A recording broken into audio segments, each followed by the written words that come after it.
कौन ब्रह्मा का पिता है, कौन विष्णु की माँ, शंकर का दादा कौन है, हमको दे बता। यह जानने के लिए अवश्य सुनिए जगत गुरु तत्वदर्शी संत रामपाल जी महाराज के अनमोल वचन, सभी पवित्र धर्मों के शास्त्रों के आधार पर सत्साहिब।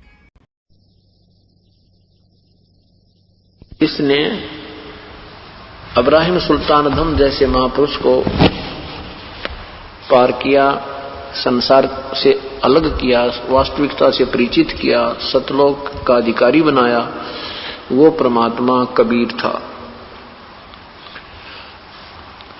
पुण्यात्माओं, परमात्मा के पाने की तड़फ प्रत्येक आत्मा को है, क्योंकि जब से ये अपने परमेश्वर से बिछुड़कर आई है इसको ये सुख नहीं मिल रहा यहां पर, और जब तक इसको वो सुख नहीं मिलेगा इसकी संतुष्टि नहीं हो सकती। यहां निर्धन तो चाहता है मैं धनवान बनूं, धनवान होने से मैं सुख हो जाऊंगा। जो धनवान हैं उनसे मिलकर देखो, जब वो एक श्वास भी सुख का ले रहे हो तो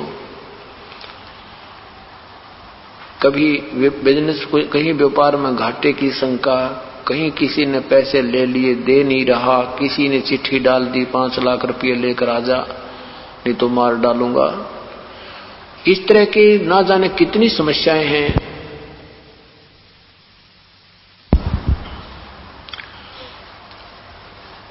तो सेठ सोचता है कि राजा सुखी होगा, राजा सुखी होता है, और राजा को सुख स्वप्न में भी नहीं होता। विचार करने की बात है कि एक परिवार का मुखिया ज्यादा से ज्यादा 10 सदस्य होते हैं घर में, और वो मुखिया कितना परेशान रहता है एक छोटे से परिवार की परवरिश की उद्देश्य से। और राजा तो एक पूरी पृथ्वी का पिता हो जाता है, अपने क्षेत्र का पिता होता है। उसको हर क्षेत्र में कोई फ्लड आ जाती है या कोई भूकंप से हानि होती है या किसी और कारण से काल गिर जाता है या कोई वैसे कोई सांप्रदायिक दंगे हो जाते हैं, राजा को चैन दिन रात नहीं रहती। फिर अपनी सीमा की सुरक्षा के लिए दिन रात उद्रकता रहता है। कभी अपने ही मंत्रिमंडल में कोई दिक्कत आने की संभावना से भी चिंतित रहता है। तो कहते हैं परमात्मा कहते हैं यहाँ कोई सुख ही नहीं है। अब हम फिर सोचते हैं कि भाई जैसे बचपन था, फिर बड़े होकर फिर सोचें भाई बच्चे होंगे आनंद हो जाएगा, पुत्र पुत्री होगी फिर उनकी शादी करेंगे आनंद हो जाएगा। अब शादी भी कर दी, फिर सोचा बुढ़ापे में सुख होगा, चैन से रहा करूंगा, अपने सब कार्यभार बच्चों को संभाल दूंगा, मैं अपना सुख का सांस लूंगा। परमात्मा कहते हैं भूल जाए इन बातों को। सुख का सांस और इस काल के कोल्लू में स्वप्न में भी नहीं हो सकता प्राणी को यहां सुख का सांस ले लेगा।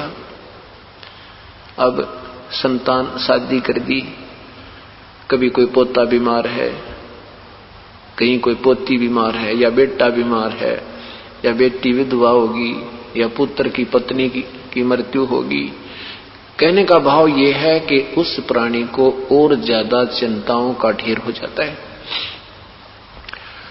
इस प्रकार परमात्मा कहते हैं कि यदि तुझे सुख चाहिए तो केवल परमात्मा की भक्ति में लगा रहे, और इसकी भक्ति करते करते भी यदि तुझे कोई परेशानी आती है तो शुक्र मना उस मालिक का कि तो चरणों में था, चरणों में नहीं होता तो महा और ज्यादा कष्ट हो जाना था।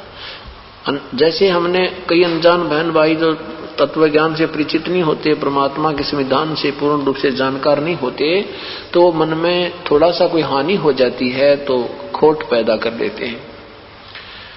इस परमेश्वर के चरणों में आने से पहले भी हम यही कहते हैं, आने के बाद भी बार बार यही आपको याद दिलाते हैं कि पूर्ण परमात्मा की शरण में आने के पश्चात और परम संत के माध्यम से 2 ही बातें होती हैं, या तो हानि होगी नहीं, और होगी तो महाभयंकर मार, या होगी तो आपकी कोई वीकनेस के कारण, आपकी कोई जो है गलती के कारण, कमजोरी के कारण होगी।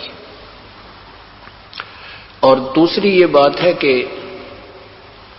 या फिर ज्यादा भयंकर हानि होनी हो, बहुत कम में टलेगी। कई अनजान भक्त आत्मा बहन भाई कहते हैं जी ये भी काम, हमने पाठ भी करा दिया, हम तो जोत भी चढ़ा दिया उनके लिए, और सत्संग में भी आते रहते हैं, फिर भी हमारा ऐसे नुकसान हो गया। अब ये पहले तो ये कहना ही नादानी है, ये कमजोरी। हम उनको कहते हैं फिर आपने कोई गलती की होगी, कहते हैं नहीं हमने कोई गलती भी नहीं की। तो पहली गलती तो ये है कि हमने न्यू कर दिया, पाठ भी करवा दिया, हमने जोत भी चढ़ा दी, हर सत्संग में भी आते हैं, फिर भी हानि होगी, यह भी कमजोरी ही है, यह भी गलती ही है। भगवान के विषय में ये कहना नहीं चाहिए। ये ऐसा कह रहे हो आपको ज्ञान कति नहीं। पहली बात तो यह है कि आप ना तो दान कर सकते, ना पाठ करा सकते, ना आप जोत चढ़ा सकते। क्यों नहीं चढ़ा सकते? क्योंकि हमारे ऊपर अन्य आपत्तियों का इतना ढेर है। कहीं डॉक्टर के पैसे लग जाते, कोई घर का सदस्य शराब पीने लग जाता, वो सारा काम बिगाड़ देता है। तो ऐसे तो हम पैसे बर्बाद कर सकते थे, पुण्य पर भी परमात्मा ने ही आपके लगवाए हैं, आपको सद्बुद्धि देकर, हौसला देकर, अंदर प्रेरणा दे करके, आपके कई अड़े हुए कामों को रोक के।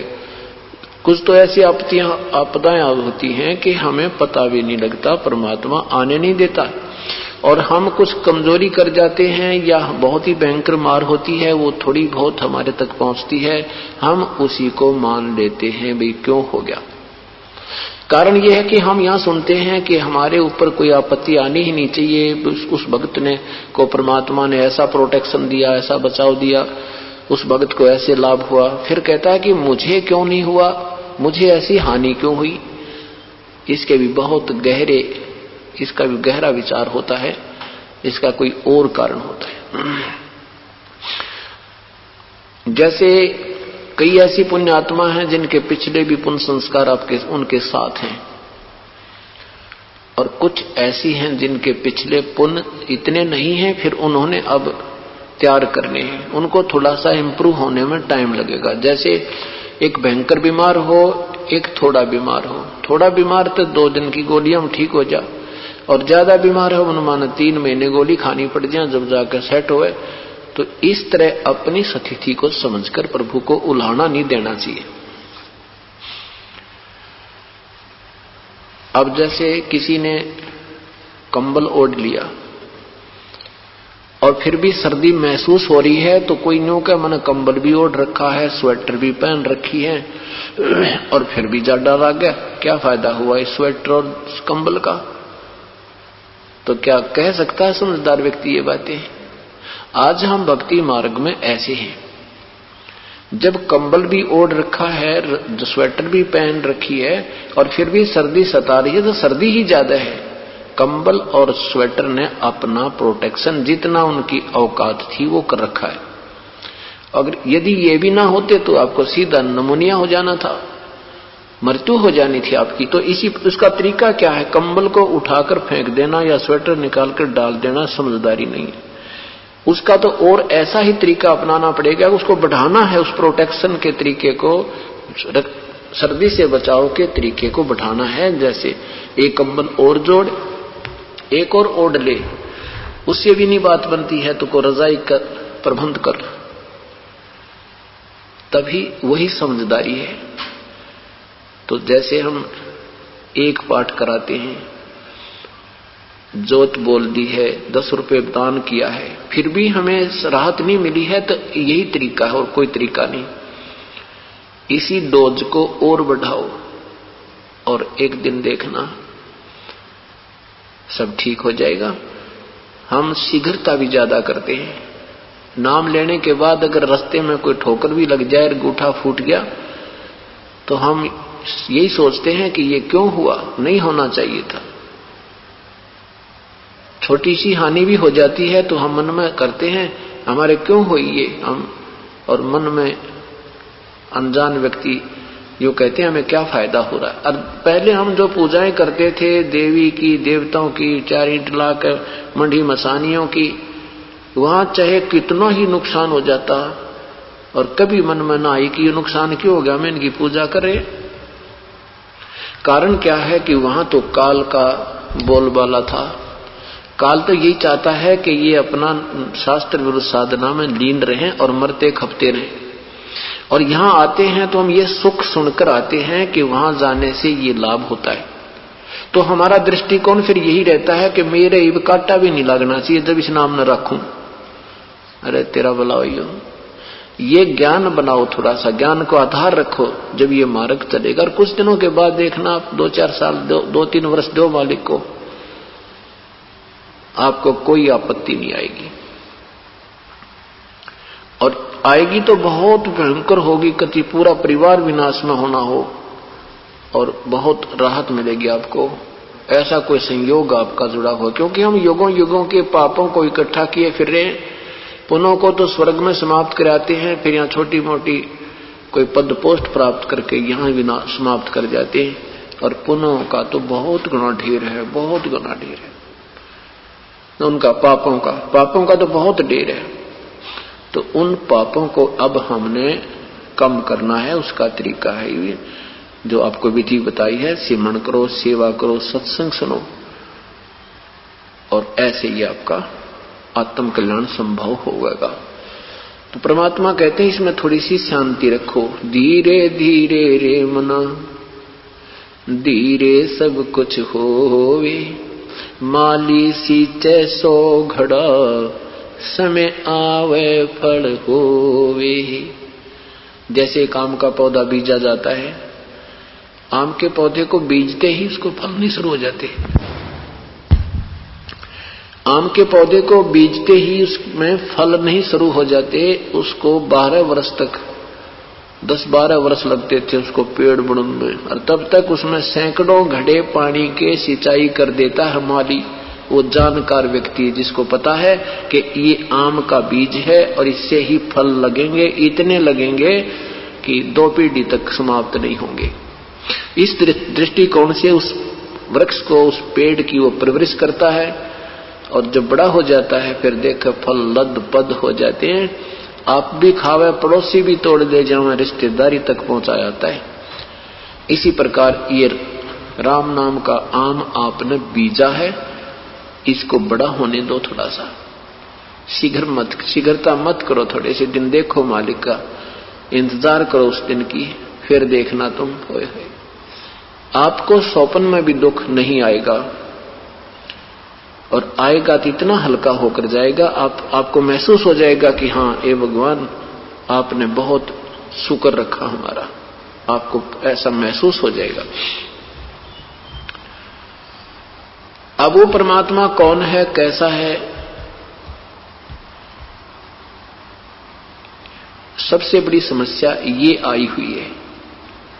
हम परमात्मा की तलाश कर रहे हैं, और परमात्मा की महिमा से हम परिचित भी हैं कि प्रभु हमें जन्म मृत्यु से मोक्ष दिला सकता है, क्योंकि हमारे सारे 7 ग्रंथ ये प्रमाण दे रहे हैं। जैसे गीता जी के अध्याय नंबर 15 के मंत्र नंबर 4 में कहा है कि जब तुझे तत्वदर्शी संत मिल जाए, उसके पश्चात उस परम पद परमेश्वर की खोज करनी चाहिए, जिसमें गए हुए साधक फिर पुनः लौटकर संसार में नहीं आते, अर्थात उनका जन्म मृत्यु परमानेंटली समाप्त हो जाता है, फॉर एवर। उनको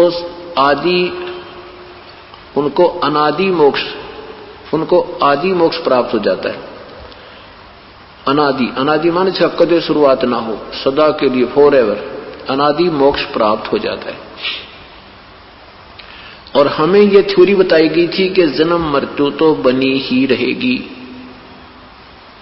क्योंकि गीता जी के अध्याय नंबर 2 के मंत्र नंबर 12 में और अध्याय नंबर 4 के मंत्र नंबर 5 में कहा कि अर्जुन, तेरे और मेरे बहुत से जन्म हो चुके हैं, आगे भी होंगे, ये राजा भी आगे होंगे, तू भी होगा, मैं भी होऊंगा, तू नहीं जानता, मैं जानता हूं। ये दोनों ही बातें ठीक हैं, क्योंकि ब्रह्म तक के साधकों की और ब्रह्म तक इस भगवान की जन्म और मृत्यु कभी समाप्त नहीं हो सकती। ये तो जन्म और मृत्यु का हार्ड एंड फास्ट रूल है, अटल नियम है। और पूर्ण परमात्मा की साधना से ये जन्म मृत्यु सदा के लिए समाप्त हो जाती है। जन्म मृत्यु समाप्त हो जाती है मतलब वहां फिर हम मनुष्य जीवन में ही मनुष्य जैसे शरीर युक्त ही होते हैं। हमारा रहने का स्थान वही था।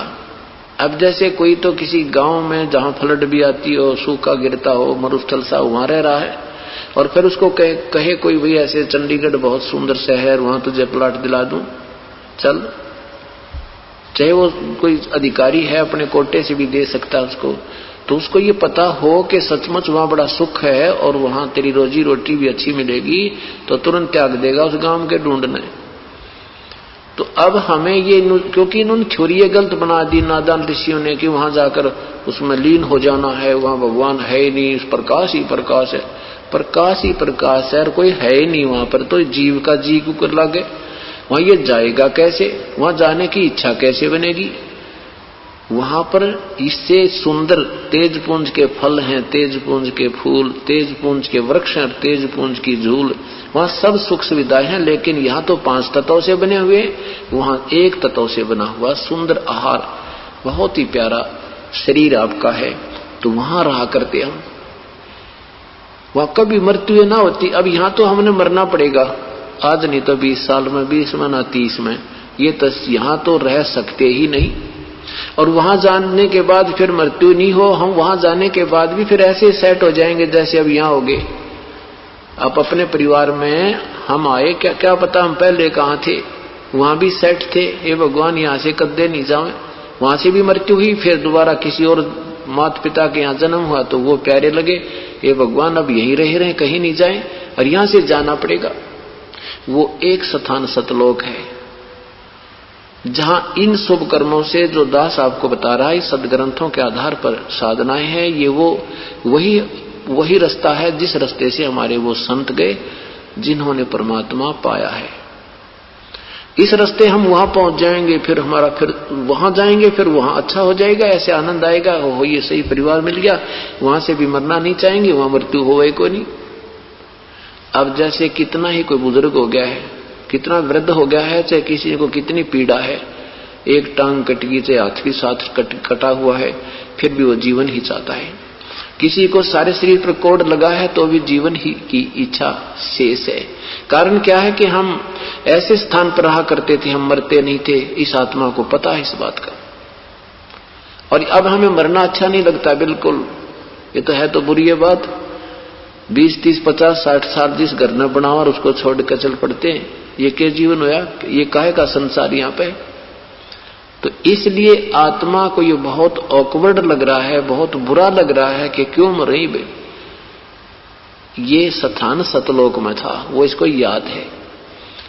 अब वो मिलेगा कैसे, इसको काल ने भ्रमित कर दिया, वो वहां तक पहुंचने नहीं देती, उस मार्ग तक इसको आत्मा को नहीं जाने देता। ये इन नकली संतों के द्वारा सारा शास्त्र विरुद्ध ज्ञान, शास्त्र विरुद्ध साधना, ठोक ठोक कर बर्बादी।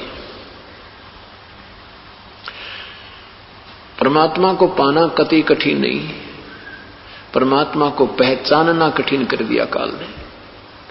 हम श्री कृष्ण जी को राम मानते हैं, हम श्री रामचंद्र जी को भी राम मानते हैं, प्रभु मानते हैं। हम भगवान शिव, भगवान ब्रह्मा, भगवान विष्णु जी को भी प्रभु मानते हैं। किस आधार से मानते हैं, कौन सा हमने क्या पैमाना अपनाया है उनको भगवान के तोलने का, भगवान सिद्ध करने का। यही माना है कि जैसे भगवान श्री कृष्ण जी ने मोरध्वज राजा के पुत्र ताम्रध्वज को आरे से चिरवा कर जीवित कर दिया। फिर परमात्मा कबीर साहब कहते हैं कि वही श्री कृष्ण जी अपने भांजे अभिमन्यु को जीवित करने में असमर्थ रहा। सगा भांजा था सुभद्रा के पुत्र अभिमन्यु, सुभद्रा श्री कृष्ण जी की बहन अर्जुन से ब्याही थी। चक्रव्यूह में प्रथम दिन ही अभिमन्यु की मृत्यु हो गई थी युद्ध में, श्री कृष्ण जीवित नहीं कर सके, क्योंकि इस अभिमन्यु का जीवन श्वास शेष नहीं था। और ताम्रध्वज को मोरध्वज को जीवित कर दिया, उसके श्वास बकाया थे, क्योंकि इस 5 तत्वों के पुतले को ये भगवान खूब जोड़ सकते हैं, इसमें कोई शक नहीं। लेकिन ये श्वास नहीं बढ़ा सकते, आयु नहीं बढ़ा सकते। और परमात्मा के विषय में आपने कल सुना था कि उस परमेश्वर ने कितने जीवित किए, कटी हुई गाय के एक गब्बन गाय काट दी थी, जिसके माँ और बेटा दोनों काट दिए थे, सिकंदर लोधी ने कटवा दिए थे, और दोनों को जीवित करके और दूध की देग ठोक दी उनके सामने। फिर रामानंद जी की गर्दन काट दी थी सिकंदर लोधी ने, स्वामी रामानंद जी की परमेश्वर ने उसके सामने जीवित कर दिया। फिर एक मृत बच्चा नदी में बहता हुआ, दरिया में बहता हुआ जा रहा था, शेख तकी की आंट काटने खातिर। उस शेख तकी की उस जिद को ठीक करने के लिए वो लड़का जीवित किया। फिर एक लड़की, शेख तकी पीर की लड़की कब्र में दबा रखी थी परमात्मा ने, वो भी जीवित कर दी। ऐसे ऐसे ना जाने कितनी कृपा बख्शी भगवान ने। और कबीर साहब को भगवान नहीं माना क्योंकि उन्होंने लठना ले रखा था, उसके पास हथियार नहीं था, और परमात्मा ने कोई जरूरत नहीं होती। जैसे प्रधानमंत्री कति हथियार नहीं रखता और समर्थ शक्ति है, उसके साथ हथियार और बहुत है, ये सारी सेना उसी की तो है। तो ऐसे उस परम पिता ने इन हथियारों की जरूरत नहीं। जैसे श्री राम तीर रखते थे, श्री कृष्ण सुदर्शन चक्र आदि, और हनुमान जी गदा, शेरा वाली 8 हाथों में हथियार। तो कहने का भाव ये है कि वो परमात्मा समर्थ है और वो उसको जरूरत नहीं थी इन हथियारों की। बाकी ये ब्रह्म, जब उसको कोई दुखी करेगा तो ये ब्रह्मा विष्णु महेश इसी काम के लिए थे, उसने ये गढ़ेंगे। जैसे प्रधानमंत्री ने कोई कुछ कह दे तो पुलिस वाले सब कुटे उन घेर के, तो ये उसी की तो है सारी सेना।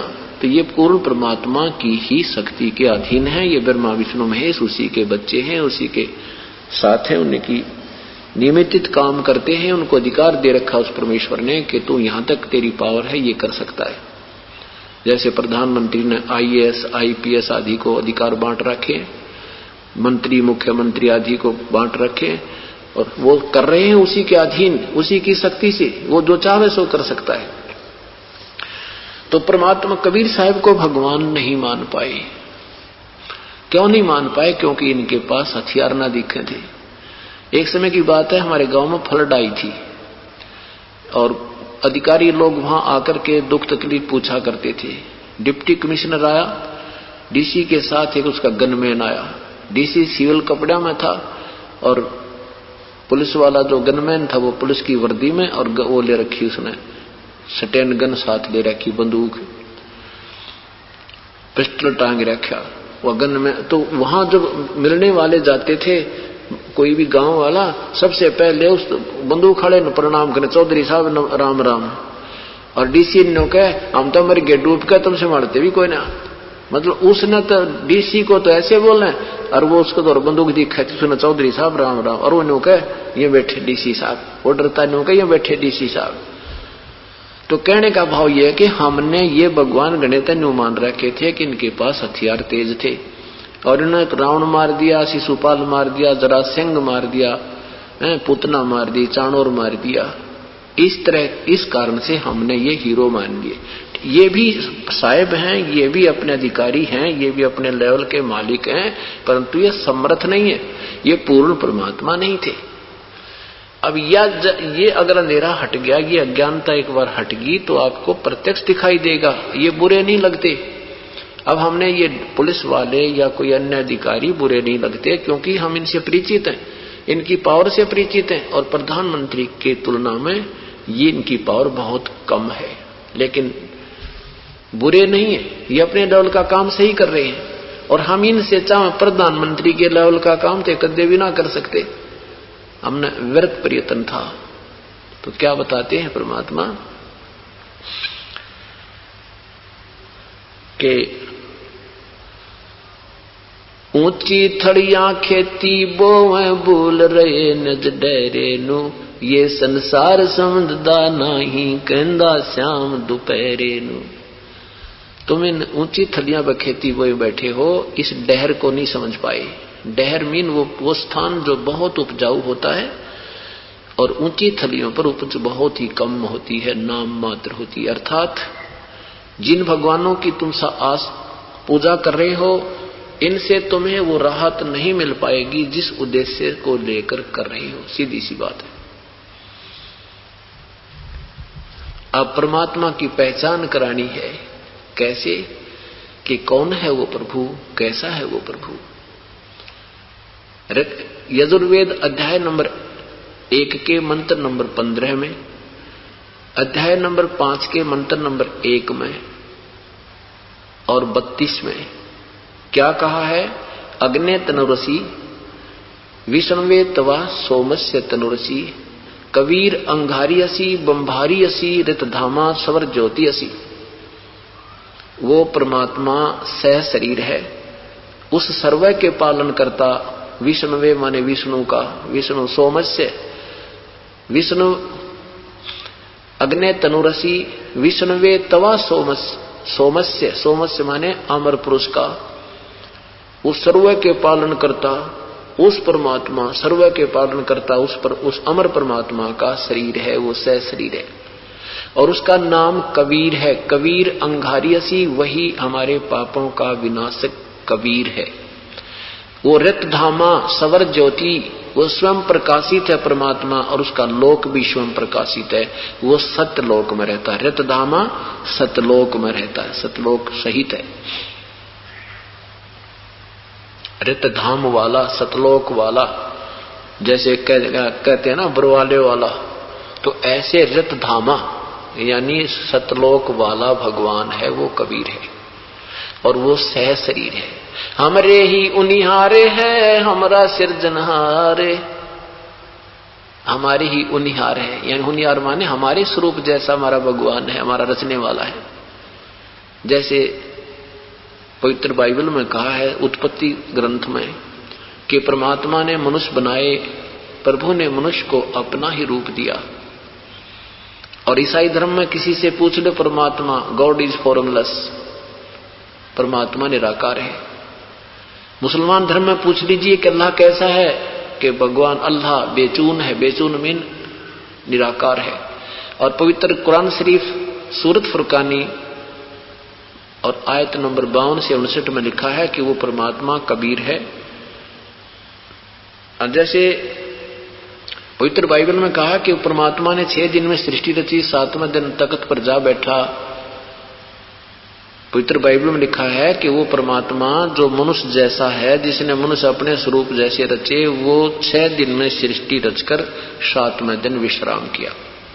और वो ज्यों का त्यों लेख कुरान शरीफ सूरत फुरकानी नंबर 25 आयत 52 से 59 में कि वो परमात्मा जिसने 6 दिन में सृष्टि रची, 7वें दिन तख्त पर जा बैठा, वो उसका नाम कबीर है और वही पापों का विनाशक है। उसके विषय में किसी तत्वदर्शी संत से पूछो और वही हम आपके सर्व कल्याण करता, वही सारी सृष्टि का रचनहार है। और मुसलमान धर्म से पूछो, वो कहते हैं भगवान तो अव्यक्त है, निराकार है। उन्होंने अव्यक्त की परिभाषा ही निराकार बना रखी। अव्यक्त का वास्तविक अर्थ होता है कि वो वस्तु जो हमारी रेंज से बाहर हो, हम उसे नहीं देख पावे और वो वास्तव में है वो चीज, उसको अव्यक्त कहते हैं। जैसे गीता जी के अध्याय नंबर 7 के मंत्र नंबर 24-25 में कहा है कि मुझ अव्यक्त को ये व्यक्त मान रही है, क्योंकि ये नादान अनजान बुद्धिहीन जन समुदाय मुझ अव्यक्त को ये व्यक्त मान रहे हैं। व्यक्त में श्री कृष्ण मान रहे हैं, मैं श्री कृष्ण नहीं हूं, मैं तो अपनी योग माया से छुपा रहता हूं। है तो वो परमात्मा सहशरीर, परंतु अपनी शक्ति एक योग माया से, सिद्धि शक्ति से गुप्त रहता, वो दिखता कौन किसी को है। वो तीनों ही परमात्मा ब्रह्म भी, परब्रह्म भी, पूर्ण ब्रह्म भी, ये सारे सह शरीर हैं। मनुष्य जैसा इनका शरीर है, इनके नूर में और शरीर में शक्ति और तेज में अंतर है, बस इतनी सी बात है। अब पवित्र हिंदू धर्म में पूछ लो किसी तरह, श्री कृष्ण जी की मूर्ति की पूजा कर रहा है, विष्णु जी की मूर्ति की पूजा कर रहा है, फिर कोई पूछे भगवान कैसा है, देखा है कभी? भगवान तो निराकार है। तो ये सामने मूर्ति किसकी रखी है तूने? परमात्मा कहते हैं दिक्कत के तो नैन चश्म ये फिरा मोतिया बंदरे। अब ये दिक्कत जैसे जिसका सफेद मोतिया हो जाए ना, आंख तो बड़ी स्वस्थ दिखाई देती है, लेकिन वो स्वस्थ नहीं होता, उसने कुछ भी ना दिखता अंधे ने, और वो दिखे इतना साफ जैसे बहुत अच्छी आंखें इसकी। तो कहते हैं तुम ये दिखे विद्वान और महापुरुष दिखे थे, पर इनका आंख नहीं थी, इनके वो ज्ञान वाली आंखियां थी नहीं। मोतियाबिंद हो रहा सबके, और ये है मोतियाबिंद हटाने का कैंप। इसमें जिस दिन जो आगे उनका मोतियाबिंद साफ हो जाएगा, फिर दूर तक दिखेगा।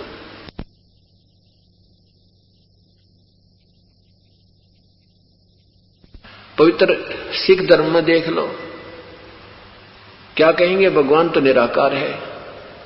और श्री नानक साहब जी कहते, फाई सूरत मुलुक की वेश, ए ठगवाड़ा ठगी देश, ये खरा सियाणा बहुते बार, ये धानक रूप रहा करता। और लिखा कि उस परमात्मा ने दोनों संसार रच के ऊपर बैठ करके अपना आराम से देख रहा है। और फिर भी कहते हैं भगवान निरंकार है। हाँ, क्योंकि गुरु ग्रंथ साहिब के अंदर निरंकार शब्द भी लिखा है, ओंकार शब्द भी लिखा है।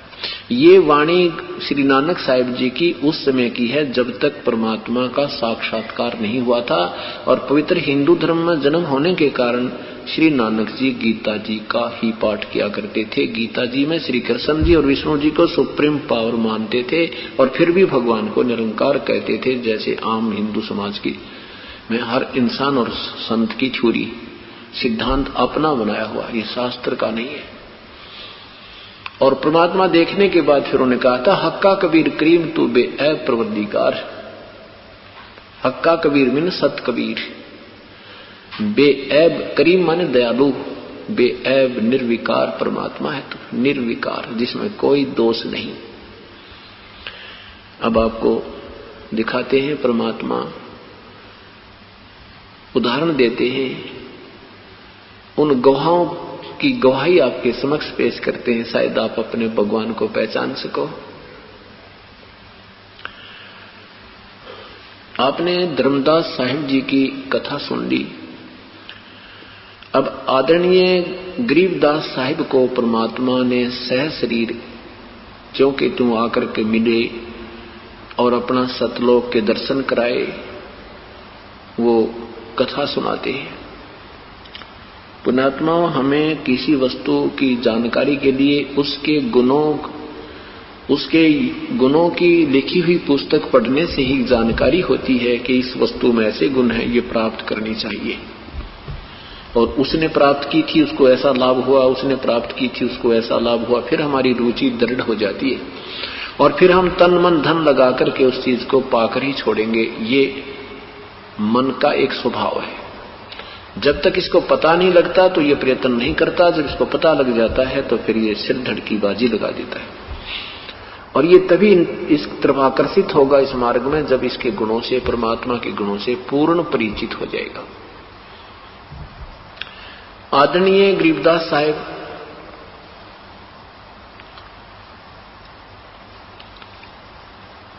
ये इनका जन्म सन 1727 में गांव छुडानी, जिला झज्जर, तहसील अब बहादुरगढ़ में हुआ। आदरणीय गरीबदास साहिब जी का मूल गांव करौथा है और छुडानी में संत गरीबदास साहिब जी के मामा थे, यानी नानके थे।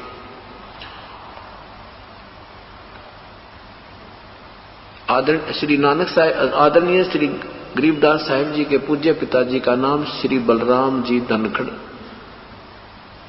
एक किसान परिवार में इनका जन्म हुआ।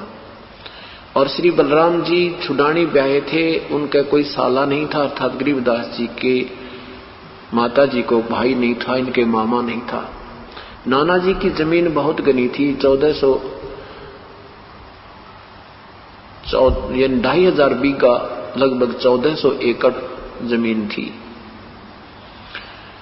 श्री बलराम जी को गरीबदास जी के नाना जी ने वहां घर जमाई रख लिया था।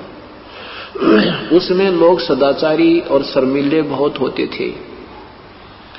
शादी के तुरंत बाद वहां बच्चों को वहां बुला लिया था। 12 वर्ष तक कोई संतान नहीं हुई थी।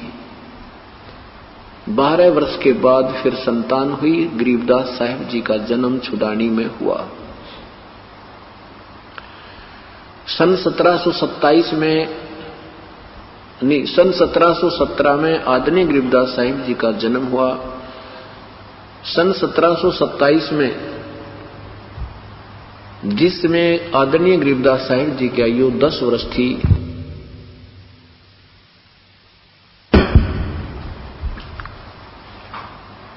ये पाली जाया करते थे, गवाले थे, गोपाल जिसे कहते हैं, क्योंकि पहले अपने पूर्वज गायें बहुत रखा करते थे। 100-150 गायें थी इनके नाना जी के। जमीन बहुत घनी थी, क्योंकि पहले जमीन वर्षा से आधारित थी सिंचाई, तो कुछ क्षेत्र ही बीजा करते थे, शेष ऐसे चरागाह बना देते थे। तो वो आदरणीय गरीबदास साहिब जी साथ में अन्य सहयोगी पाली उनके नौकर भी जाते थे, और साथ में गरीबदास साहिब जी अपना पाली जाया करते थे अपनी गऊओं के साथ, और अन्य दूसरे गांव वाले भी उनके साथ जाते थे। अपनी अपनी गऊओं को लेकर के उन्हीं की जमीन में चराने चले जाते थे। पहले ये एक बहुत अच्छा सहयोग होता था, मना नहीं करते थे दूसरों को, गरीबों को भी चरा लो भाई, तुम्हारे भी पशु पल जाएंगे। ऐसे 8-10 पाली गवाले और थे साथ में गरीबदास साहिब जी। अपने गांव से लगभग 1.5 किलोमीटर की दूरी पर एक कबलाना गांव की सीमा आती है। वो रास्ता कबलाना गांव को जाता है, ये दास वहां देख कर आया। तो वहां पर गवें चरा रहे थे। फाल्गुन सुदी द्वादशी, फाल्गुन सुदी द्वादशी को परमात्मा कबीर परमेश्वर वहां प्रकट हुए, एक जिंदा महात्मा का रूप बनाकर।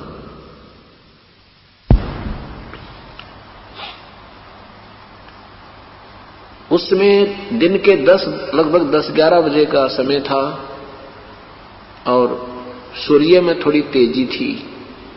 गवाले सारे वहां आकर के बैठ गए। पाली एक जंडी का वृक्ष था, एक जाटी के वृक्ष के नीचे बैठ गए और आहार कर रहे थे। गवें कुछ बैठी थी, कुछ चल रही थी। परमात्मा वहां आए जैसे एक अतिथि, एक यात्री हो।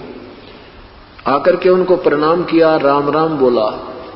बच्चों पालियों ने कहा, आजा महात्मा जी खाना खा ले। हम तो खाना खा चुके हैं और अभी आपको गांव से खाना ला देंगे। परमात्मा ने कहा, भी खाना नहीं खाता मैं, खाना तो भी खा कर आया हूं। कौन से गांव से आए हो? पालियों ने पूछा। परमात्मा ने कहा, मैं सतलोक गांव से आया हूं। सतलोक गांव कितनी दूरी पर है यहां से? कि 16 शंख कोस की दूरी पर। अब उन शंख सुना को ना 16 कोस होगा भी, कहीं इधर उधर कोई बात नहीं। आओ फिर बैठो, आप खाना खाओ। खाना नहीं खाते हो तो दूध तो पीना ही पड़ेगा, हम अतिथि को ऐसे नहीं जाने देते। ये पहले एक धक्का सा करा करते प्यार में, खाना खिलाने का, दूध आदि पिलाने का। एक गिलास पी लिया, यूं करना भी 1 गिलास तो और पीना ही पड़ेगा। ये हमने देखा प्यार से। एक रोटी खा ली, छिक लिया, फिर भी एक रोटी धक्के दर दिया करते ना, यह तो खानी ही पड़ेगी। तो इस तरह उनको इस प्यार से कहा कि आपने दूध तो पीना ही पड़ेगा। परमात्मा ने कहा, भी दूध पीना पड़ेगा तो मैं दूध पीऊंगा, परंतु बिना ब्याई हुई बछिया का, कोई गाय का दूध पीता हूं, कंवारी गाय का दूध पिया करता हूं मैं। वो बड़े बुजुर्ग, बड़े उम्र के जो पाली थे, वो कहने लगे, महात्मा जी आप मजाक करते हो, आपकी दूध पीने की नीयत नहीं है। परमात्मा ने कहा, भाई दूध पीने की नीयत है, मैं कह रहा हूं दूध पिलाओ, कंवारी गाय का पिया करो। अब गरीबदास जी मजाक में, एक बछिया थी जो उनकी लाडली सी थी, उसको पकड़कर गले की रस्सी से और लाके खड़ा कर दिया। देखो महाराज जी, ये दूध कैसे देगी, इसका बच्चा तो है ही नहीं। हंस रहे हैं और ऐसे कह रहे हैं। परमात्मा ने कहा कि ये तुम्हारा जो पात्र है ना, जिसमें तुम ये लस्सी लाए थे, ये इसने धो लो। वो कहने जी साफ रखा है, कि इस गाय के इस थनों के नीचे रख दे, पकड़। अब गरीबदास जी ने पकड़ कर बैठ के, जैसे बालक ने मजाक सा होता है कि देखियो कहां दूध आएगा कैसे। परमात्मा खड़े होकर ऐसे थपकी लगा दी गाय की पीठ पे और लंबे लंबे स्वतन होकर दूध की धार बंध गई। और वो पात्र बंद होते ही, पात्र भरते ही दूध बंद हो गया। अब गिरिदास जी बोले, लो जी तो पियो दूध, आपका ही, आप ही की देन है। तो परमात्मा ने आधा दूध पिया और फिर कहा, ले भाई बच्चों तुम भी पी लो, पालियो। वो सभी गोपाल गवाले कहने लगे, हम ना पीवे, पाप का दूध है। तो कंवारी गां का काट दिया जादू जंत्र का। अब गरीबदास जी कहने लगे, मुझे दे दो भगवान। बच्चा था, पी गए गट-गट, पी लिया। तो फिर परमात्मा ने समझाना चाहा, बेटा भक्ति किया करो। काफी देर सत्संग किया उस बच्चे को, लेकिन वो पाली वो तो उठ कर चले गए डरते, वही को जादू जंत्र जाने है और ये कहीं हमें कोई हानि ना पहुंचा दे, दूर चले गए। और गरीबदास जी बैठ के अपने भगवान के पास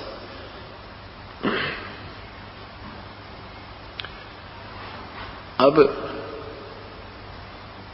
परमात्मा समझा रहे हैं। गरीबदास जी कहते हैं, जी भक्ति तो हम करते हैं, हमारे गांव में ऐसे एक मंदिर है, वहां जाते हैं, फलानी जगह जाते हैं, ऐसे जाते हैं।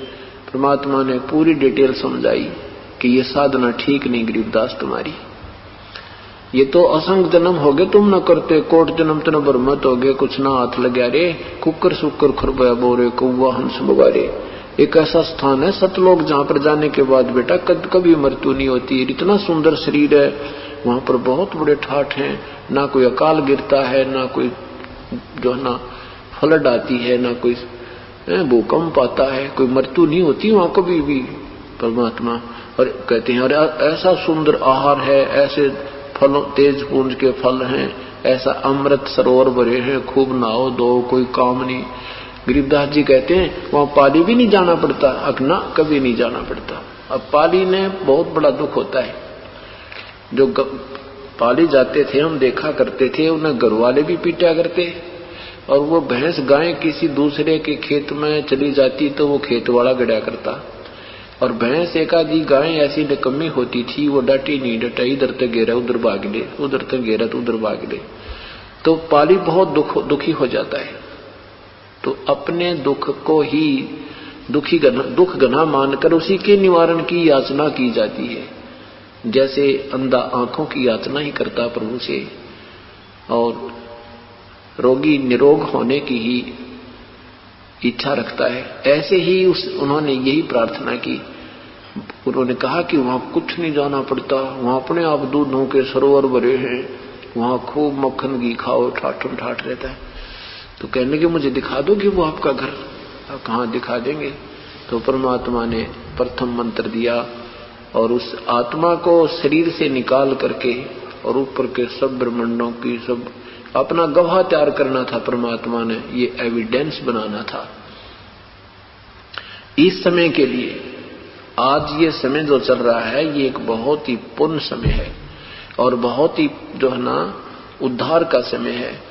ये वो समय है जिसकी परमात्मा को इंतजार थी। धर्मदास तोय लाख दुहाई, सार शब्द कई बार न जाई, सार शब्द बाहर जो पर ही, बिचली पीढ़ी हंस न तिरही। या बिचली पीढ़ी आ रही है। परमात्मा ने कहा था धर्मदास मैं तुझे सार नाम देता हूं, पर ये सार शब्द किसी और को मत देना तू। अगर ये किसी नादान संतों के हाथ लग गया ना, ये फिर एक जैसा नकली सांग खड़ा कर देंगे, ज्यों का तो डुप्लीकेट, और बिचली पीढ़ी पहचान नहीं पाएगी नकली और असली संत के और भक्ति विधि मार्ग को। और लास्ट की पीढ़ी वो भक्ति नहीं करेगी, करत घनी हो जाएंगे। ऐसा बुरा हाल लिखा है मालिक ने, आदरणीय गरीबदास साहब ने, परमात्मा की जो भक्ति विधि से परिचित होने के बाद के अंत में कलयुग में करत घनी जीव हो जाएंगे, सब मांसाहारी होंगे और कोई नियम नहीं रहेगा। ऐसा बुरा हाल लिखा है कि समय आने पर सुनाएंगे आपको। तो वो फिर भक्ति नहीं करेंगे, कलम का लिखा हुए शास्त्रों को नहीं माना करेंगे आगे। अभी फेल कर दिए इन्होंने, राधा स्वामी पंथ धन सतगुरु वाला ने तो ये वेद और गीता का कति विनाश कर दिया। कहते ये तो शास्त्र ही नहीं है, हम तो मानते ही नहीं इनको। तो ये लिखा कि आगे आने वाले समय में कलम का लिखा नहीं मानेंगे, अपनी अपनी बकवाद गढ़ेंगे, अपनी अपनी थ्योरी सिद्धांत बनाएंगे और मनमुखी साधना करेंगे और गुटी शूटी खूब लाया करेंगे, मांस खाया करेंगे, कच्चा ही मांस खाने लग जाएंगे। ये तो सतर अभी काफी गिर चुका है। पवित्र हिंदू धर्म में मांस नाम की चीज नहीं थी, शराब नहीं थी, और मुसलमानों को इसलिए बुरा माना करते थे, ये मांस खाते थे, इनके बर्तन भी नहीं छूते थे। और अब मुसलमानों को हिंदू पार कर चुके हैं, इनसे ज्यादा मांस खाने लगे। और सिख धर्म में देख लो, ऐसा पवित्र धर्म था, कभी बीड़ी शराब मांस तम्बाकू छुआ भी नहीं करते थे, और अब ये सब तो आगे स्पीड खींच रहे। जो शराब और मांस ना खाओ वो सरदार किसा, ऐसी थ्योरी बना दी। उन महापुरुषों को भी डुबो दिया जिन्होंने ऐसा स्वच्छ समाज बनाया था। तो ये अब फिर उठेगा समाज हमारा, नहीं तो विनाश हो जाएगा। और 100 साल के अंदर ऐसा बुरा हाल हो जाएगा कि इंसान को इंसान मारने, सरेआम काटने लग जाएंगे, अगर ये सत्य भक्ति और ये सद साधना और ये तत्व ज्ञान, हृदय में विनम्रता, जय जीव का नहीं आई तो। क्योंकि यहाँ आने से आपका पुण्य बढ़ता है, पुण्य से हृदय में कोमलता आती है, नाम से अंदर का जो हमारे अंदर जो द्वेष है वो समाप्त होने लग जाता है। और फिर हमने कोई जीव को भी कुछ कहेंगे तो भी 2 बार सोचेंगे कहीं इसको पीड़ा तो नहीं हो जाए। हम कहीं बैठे हों और कि कोई पशु हमारे कारण उठकर दूसरी जगह जाता हो, हम उसको भी स्थान को त्याग नहीं सोचेंगे, हम दूसरी जगह बैठ जाएंगे, ये ना उठे बेचारा। तो ऐसी विनम्रता आएगी। फिर कहते हैं दया नहीं तो फिर दरवेश की सा। दरवेश माने साधु, और दया बिना दरवेश कसाई। जिसमें दया नहीं वो साधु, वो संत, वो भक्त नहीं होता। तो परमात्मा ने ऊपर अपना सब साँझबाज दिखाया, धर्मराज का लोग दिखाया, फिर ब्रह्मा विष्णु महेश के लोग दिखाए, स्वर्ग दिखाया, फिर 21 इसी ब्रह्मांड के लास्ट में युगकाल बैठा है गुप्त रूप में, अव्यक्त रूप में, वो दिखाया। देखिए 3 रूप धारण कर रखा इसी ने। फिर 21 ब्रह्मांड पार करके फिर जहां ये तपस्या इसने बना रखी है 21वें ब्रह्मांड में, वहां दिखाया कि यहाँ 1 लाख जीवों को पुत्र ये डेली खाता है, इनमें भून भून कर खाता है, इनमें से गंध निकालता है।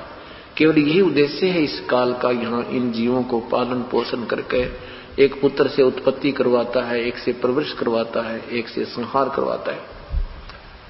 अब गरीबदास जी देखते हुए जा रहे हैं। अब धर्मराज के दरबार में जब लेकर गए आदरणीय गरीबदास साहिब जी की आत्मा को, धर्मराज जो यहाँ का न्यायाधीश है वो खड़ा हो गया और कुर्सी त्याग दी, अपना आसन छोड़ दिया और कहा बैठो परवरदिगार। परमात्मा ने ऐसे व्यवहार किया, ऐसा व्यवहार किया उस धर्मराज के साथ जैसे बहुत बड़ा अधिकारी, जैसे कोई एसपी या आईजी या डीआईजी किसी थानेदार के ऑफिस में चला जा, और एसएचओ अपनी चेयर छोड़कर औपचारिकता शिष्टाचार के नाते खड़ा हो जाता है करबद्ध होकर के, और वो अपना आदेश सुनाता है। वो अधिकारी, उच्च अधिकारी, उसकी औपचारिकता वो कर रहा है और वो अपना आदेश सुना रहा है। वो ऐसे सलूट लगा रहा है, वो कहता है सुन मेरी बात ध्यान से, तूने ऐसे करना है, ऐसे करना, ऐसे नहीं किया तो तुझे टांग दूंगा। तो वो कहता जी सर, जी सर। तो ऐसे परमात्मा कहते हैं जब धर्मराज के दरबार में कबीर परमात्मा मुझे लेकर गए, आदरणीय गरीबदास साहब कहते हैं, तो धर्मराज खड़ा हो गया और डांट लगाई परमात्मा ने, धर्मराय दरबार में देई कबीर तलाक, मेरे भूले चूके हंस को तू पकड़िए मत कजाक, मेरे भूले चूके हंस को तू पकड़ना मत कजाक। कजाक यानी डांट मारते हुए कहा, कन्याकुम्मे सुन ले जानते हैं, मैं जो कह रहा हूं इस आदेश का पालन करना है।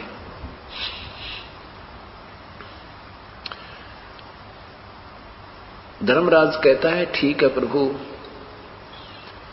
मैं आपके हंस को नहीं कुछ कहूंगा, लेकिन हे परमेश्वर जब तक ये आपकी शरण में नहीं आते हैं तब तक इनका बैलेंस अकाउंट मेरे कागजों में खड़ा रहता है, और आपका ही बनाया हुआ विधान है प्रभु कि जैसे कर्म प्राणी करेगा वो मुझे सजा इनको देनी पड़ती है।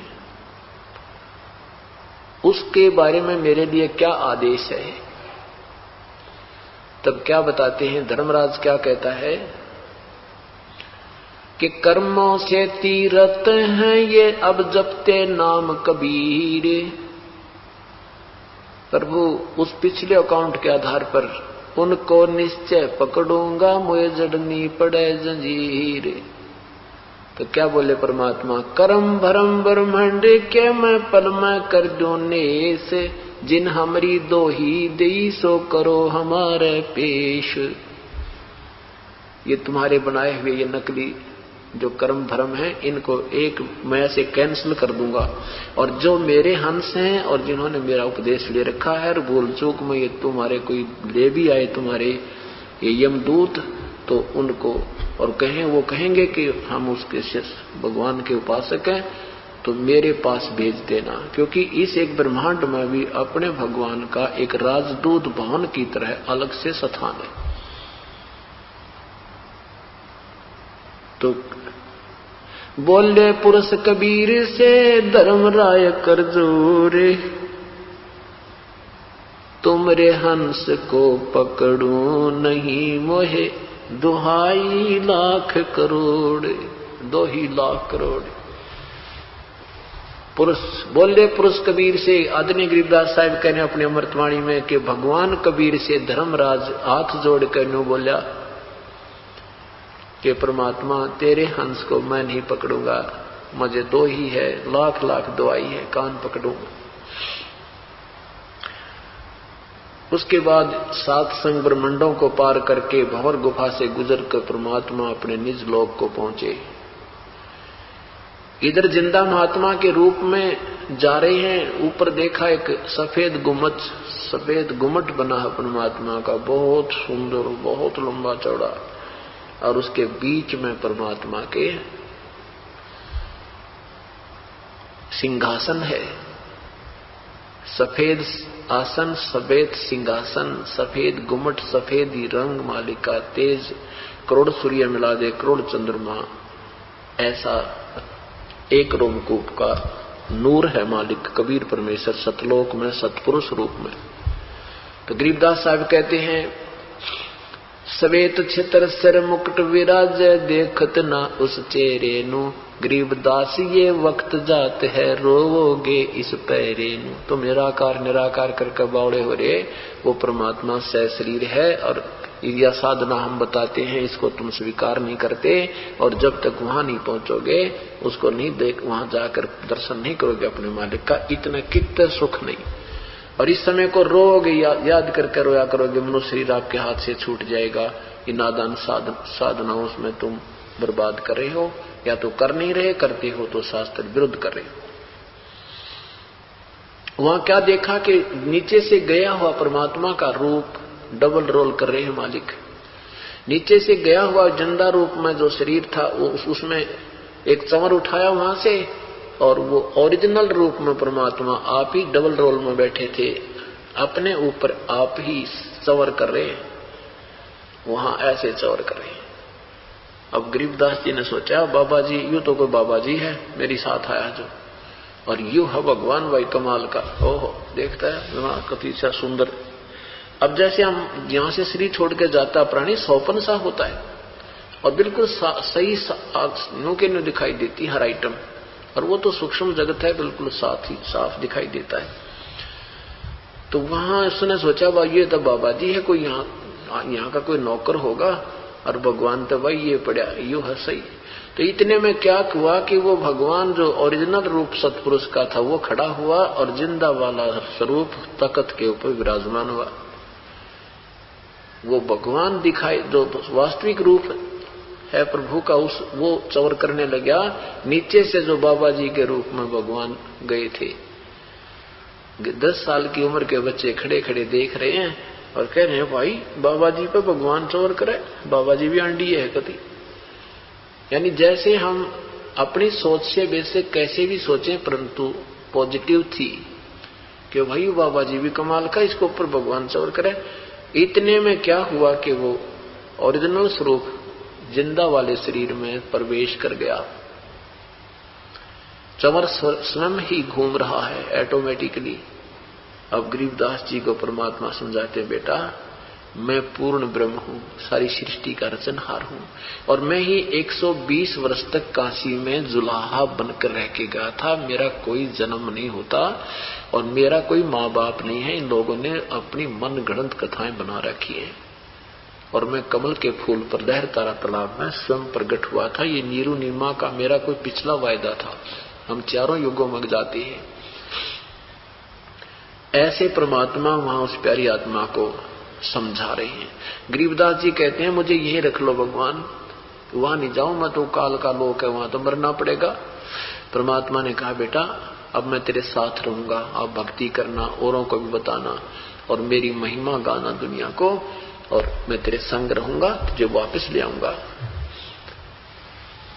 इधर से क्या होता है कि घंटा 2 घंटा इंतजार की उन बच्चों ने, पालियों ने, ग्वालों ने, और गरीबदास जी बैठे हैं ऐसे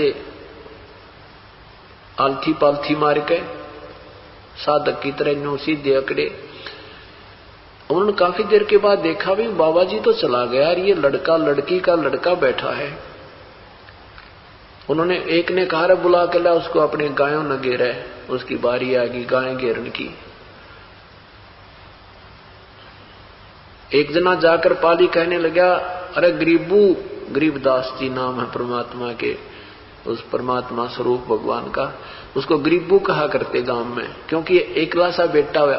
पहले ना बालक लड़के कम होया करते हो और कुछ मर जाते, ऐसे ज्यादा ही मतलब वो थी आपदाएं आया करती थी। तो 12 वर्ष में लड़का हुआ तो नाम धरा ना, ने बोले बूढ़ा सा नाम धर दो कि टोक ना लाग जाए, ये भी मर जा। गरीबू नाम धर दिया, गरीबू। जैसे एक का ना बालक ना जिया करते, लड़का हो गया उसका बूढ़ा नाम धर दिया कि टोक लाग जा मेरे बेटे के। तो ऐसे रखा करते थे। तो गरीबू नाम रख रखा उनका, गरीबदास, गरीबा। तो गरीबू कहने लगे गांव में, तो कहने लगे रहो गरीबू खड़ा हो बेटा, आजा रहा छोरी के छोरे, तेने बहुत देर होगी बैठे ने, तेरी पारी आ गई, आजा भांजे खड़ा हो। अब वो उठ नहीं रहे, वो तो बैठे, क्योंकि उस महात्मा थी नहीं, वो कवर दरिया था। अब उसने और निकट गया, जाके उसने 1-2 आवाज और लगाई, रे क्या हो गया तुझे, आजा, बोलता क्यों नहीं। फिर उसको पकड़ के हिलाया, बाबा जी खड़ा हो ले, भगत बन गया। अब जब उसको पकड़ कर हालात वो लुट गया, क्योंकि उसमें तो वो मिट्टी थी, शेष शरीर था, वहां आत्मा थी नहीं। वो लुट गया। उसने ध्यान से देखा, इसकी तो भाई आंखें भी खुली हैं और ये तो गया काम तय, दूध पी लिया इसने, जादू जंत्र का छोरा मर गया। उसने आवाज लगाई दूसरे पालियों को कि बाजो भाई नाश हो गया। क्या हो गया कि ये लड़का मर गया, लड़की का, और दे भाई हद कर दी इसको तो। और बाबा जी चला गया। आप मना करें थे, यू मानना नहीं, निकम्मा दूध पी लिया जादू जंत्र का। अब सब पाली इकट्ठे हो गए, देखा सचमुच लड़का तो मर चुका है। तो गांव में बाजे, 2 जने तो भागे गांव में आए। गांव 1.5 किलोमीटर की दूरी पे। गांव में आकर के इनके नाना जी को बताया, फिर उनके माँ बाप को पता चला, तो दोनों माता पिता बेहोश हो गए लड़के की मृत्यु सुन के।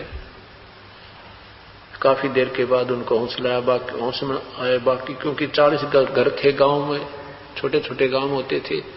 सारा का सारा गांव सुन्न हो गया और दुनिया का लारा लग गया, लाइन लग गई उस गांव, उस स्थान की तरफ। जाकर देखा सचमुच वो तो मृत पड़े हैं। फिर वहां से उठाकर गांव में लाए। कहने का भाव है शाम तक होगी, शाम का समय हो गया भाई। कहने लगे इसको फूक, अंतिम संस्कार करो। चिता के ऊपर रख दिया। इतने में परमात्मा ने वो आत्मा वापस भेज दी। और जहीं वो आत्मा वापस भेजी, एकदम वो बंधन खुल गए जो उस पे अर्थी पर बांधते हैं, और सारे शरीर ऐसे हिलने लगा वो। और अपने आप वो लकड़ियां भी गिर गई और खड़े हो गए, बैठ के यूं के यूं। और वो देख, जो अपनी आंखों देखा था वो हाल, वो अमृतवाणी अंदर से वो अनुभव ज्ञान प्रारंभ कर। संत रामपाल जी महाराज से जुड़े रहने के लिए God is one Kabir is God channel को सब्सक्राइब करें। सत साहिब, सत साहिब।